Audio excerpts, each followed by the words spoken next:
औज़ुबिल्लाहिमिनश्शैतानिर्रजीम बिस्मिल्लाहिर्रहमानिर्रहीम। अल्लाह के नाम से शुरू करता हूँ जो बड़ा मेहरबान है, रहम करने वाला है। हमारे सब्जेक्ट का नाम असेसमेंट इन साइंस एजुकेशन और ये बीएड का कोर्स है जिसका कोर्स कोड नंबर 8628 है और हम इसके यूनिट नंबर 8 को पढ़ने जा रहे हैं जिसका नाम है यूजिंग असेसमेंट इन्फॉर्मेशन। और मैं मोहम्मद सैफ खान आपसे मुखातिब हूँ और हमारी यूनिवर्सिटी का नाम अल्लामा इकबाल ओपन यूनिवर्सिटी है। तो आइए स्टूडेंट शुरू करते हैं। सबसे पहले हम देखते हैं इंट्रोडक्शन इसके चैप्टर का, ये कि assessment for learning and assessment of learning are two approaches to assessment, यानी कि टू मुख्तलिफ अप्रोच हैं लर्निंग और लर्निंग असेसमेंट ऑफ लर्निंग। उसके बाद हम जानते हैं जी ये जी the two different to differ in how the collection information is use, कैसे इस्तेमाल किया जाए। The main purpose of assessment of learning is to inform other like parents and professionals about children activities को देखते फिर है। assessment for learning focus on using assessment information to help children with the new steps in their learning and development, यानी कि children's के नए steps जो है लर्निंग के उसकी जानिब ये बढ़ता है। आगे स्टूडेंट्स देखते हैं जी इस चैप्टर के लर्निंग आउटकम्स को। तो वो है नंबर 1 पे use assessment information for decision making. In decision making में इंफॉर्मेशन किस तरह से ली जाती है असेस करने की, ये और देखा जाएगा। फिर है नंबर 2 पे है utilize assessment information for change of curriculum and instructional method, यानी चेंज ऑफ करिकुलम कैसे करना है और इंस्ट्रक्शन मेथड कैसे इस्तेमाल करें, इसको हम असेस करना इस चैप्टर में देंगे। फिर utilize assessment information for diagnostic and procedure purpose, यानी डायग्नोस्टिक और प्रोसीजर पर्पज भी हम इस चैप्टर में देखेंगे। फिर नंबर 4 पे क्या है discuss the use of assessment information for diagnostic procedure purpose. उसके बाद है नंबर 5 पे diagnose learning problems and provide guidance for improvement, यानी गाइडेंस फॉर इम्प्रूवमेंट और प्रॉब्लम किस तरह लर्निंग के सॉल्व करने वो भी देखेंगे। फिर नंबर 6 पे use assessment information for student profiling students की प्रॉब्लम्स को भी देखेंगे। फिर है जी describe the different use of assessment information for decision making, कैसे किया जाता है असेसमेंट इन्फॉर्मेशन को वो भी देखेंगे। नंबर 8 पे के describe the use of assessment information for curriculum change के साथ असेसमेंट के किस तरह से डिपेंड करती है, उसकी तब्दीली में क्या रोल प्ले करती है वो भी देखेंगे। फिर नंबर 9 पे discuss how the assessment information could be use for selecting appropriate in instructional method, यानी अप्रोप्रिएट इंस्ट्रक्शन मेथड क्या है इसकी सिलेक्शन का वो भी देखेंगे। तो आइए स्टूडेंट्स बाकायदा आगाज़ करते हैं चैप्टर का। तो वो हमारे पास ये है जी assessment in information for several reasons. वो है कि असेसमेंट को बहुत मुख्तलिफ तरीके से असेस किया जाता है। उसमें कि an effective assessment program is required and in evidence of the instructions efforts towards continuous improvement of effective teaching and learning, यानी इफेक्टिव टीचिंग और लर्निंग जो है इसमें होती है। फिर है most important assessment is a tool that learn to a continuous cycle of improvement student learning, यानी continuous improvement of student की learning जो है इसमें होती है। फिर है जी use of assessment information for decision making में इसका हम तीन रोल क्या होता है वो देखा जाएगा। फिर ये assessment is important for several, assessment जो है बहुत अहम तरीन होते हैं बहुत वजूहात की वजह से। वो क्या है an effective assessment program is required as evidence of the institution effective towards continuous improvement of effective technique and learning, effective technique और learning के लिए इसका बेहतरीन रोल है। फिर most important assessment is a tool that leads to continue cycle of improvement students learning, improvement of student learning को भी इसका जो है देखा जाता है।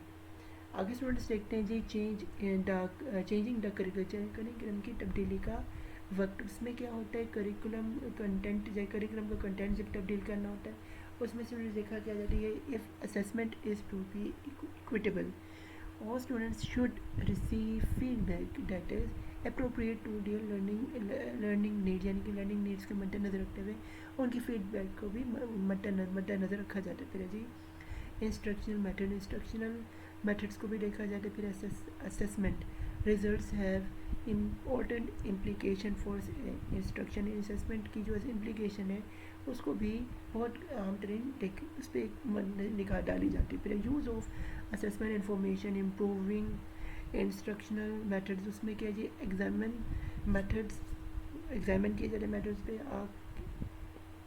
करिकुलम इनोवेशन और assessment methods which is in novel in one country can of course be common practice in another, यानी कि ज़रूरी नहीं जो एक चीज़ पे जगह पे प्रैक्टिस की जाए या ज़रूरी है कि वो जो एक जगह पे प्रैक्टिस वो और जगह पर और कंट्री में कामयाब हो या ना हो, इसको भी एग्जामिन किया जाता है मेथड से।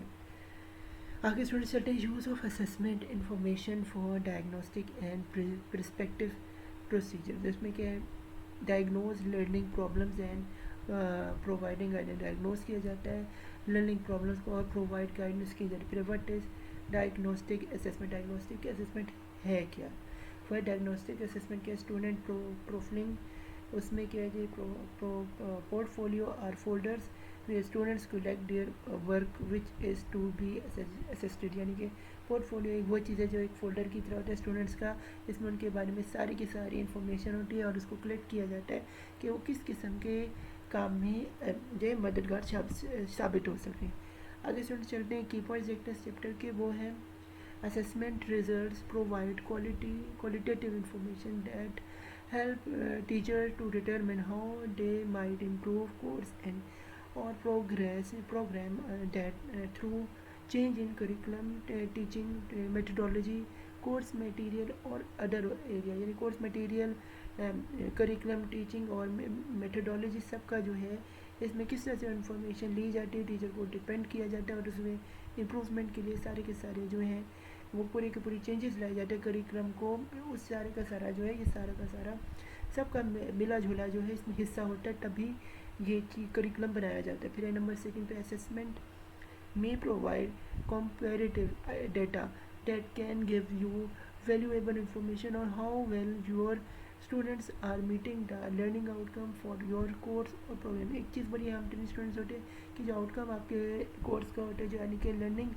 आउटकम जिससे हम ऑब्जेक्टिव्स कहते हैं, वो आपके कोर्स के अचीव हो रहे हैं नहीं हो रहे प्रोग्राम के हिसाब से, कि आपके स्टूडेंट्स पे पूरी तरह उतर रहे हैं या नहीं उतर पा रहे, इसको भी कंपैरेटिवली इसका भी डाटा जो कलेक्ट किया जाता है, अगर तो उतर रहे हैं तो क्या वो, जो नहीं उतर रहे तो क्यों नहीं रहे, उसकी भी वैल्यू और क्या वैल्यू देनी चाहिए इंफॉर्मेशन की और किन चीज़ों को आगे आप इम्प्रूव कर सकते हैं, ये भी सब जो है ये कोर्स के ऊपर इसकी भी असेसमेंट की जाती है और इसका भी ख्याल खासा रखा जाता है। आगे स्टूडेंट चलते हैं जी an effective assessment program is required as evidence of the institution efforts towards continuous improvement of effective teaching and learning। effective teaching और learning में भी इसका हम तरीन इसको देखा जाता है, कंटिन्यूस इम्प्रूवमेंट इसकी की जाती है और इफेक्टिव टीचिंग और लर्निंग के स्टाइल में इसे समझ के इसके एविडेंस को निकाला जाता है कि जिसके ज़रिए पता चल सके कौन सी एफर्ट करनी है और उनको कंटिन्यू रखना है, किन चीज़ों में इम्प्रूवमेंट चाहिए, किन चीज़ों पे काम करें, किन चीज़ों पे काम करने की ज़रूरत नहीं, ये सब का सब जो है ये इफेक्टिव असेसमेंट प्रोग्राम के ज़रिए ही मुमकिन होता है, इसीलिए इसकी रिक्वायरमेंट होती है। तो फी मानने लग गया हमारा चैप्टर नंबर 8 रखता था हमारा 010 या B.Ed का कोर्स नंबर 8628 था। तो good luck to your friends है, मेरे चैनल मोहम्मद सलमान को सब्सक्राइब करें एंड सपोर्ट करें और इस वीडियो को ज़्यादा ज़्यादा शेयर करें और बेल आइकॉन का बटन दबाएं ताकि वो आप जब भी मैं कोई लेटेस्ट वीडियो डालूँ तो आपको उससे आपको जो है आगाही हो जाए। तो अल्लाह हाफिज़, थैंक यू वेरी मच, मुझे दुआ में याद रखिएगा। दोस्तों आप मेरे यूट्यूब चैनल को सब्सक्राइब करें जिसका नाम है सफ़ी ख़ान के नाम से, और मेरा ट्विटर हैंडल जो है इसे आप फॉलो करें जो है सफ़ी ख़ान मैजिकल के नाम से। इसके अलावा जो मेरा फेसबुक है इसमें आप मुझे फ़ॉलो कर सकते हैं सफ़ी ख़ान बॉस के नाम से, और इसके अलावा जो मेरा इंस्टाग्राम का पेज है वो है सफ़ी ख़ान बॉस के नाम से, इसमें आप मेरी पिक्चर्स वगैरह को भी देख सकते हैं। इसके अलावा आपको मैं इस वक्त जो दिखा रहा हूँ ये यूट्यूब का मेरा पेज है, अगर आपने मुझे सब्सक्राइब करना है और आपने अब जब देख रहे हैं आपने मेरी पिक्चर्स आपने मेरी वीडियोस को लाइक करना है और इसे सब्सक्राइब करना है और प्रेस बेल आइकॉन का ज़रूर दबाना है। Thank you very much friends, you can join me my YouTube channel which is Safi Khan by subscribing it, and you can search it on Safi Khan Able and my Twitter handle is Safi Khan Magical. You can follow me on Twitter and get regular update about news and views. And this is my Facebook ID, which is Safi Khan Boss. You can also follow me here, and you can also follow me on Instagram, which is Safi Khan Boss, to see pictures and videos interestingly. And this is my YouTube channel page, and you can like and subscribe my channel and also press the bell icon. So do subscribe my channel. Thank you very much. Love you all. Stay blessed.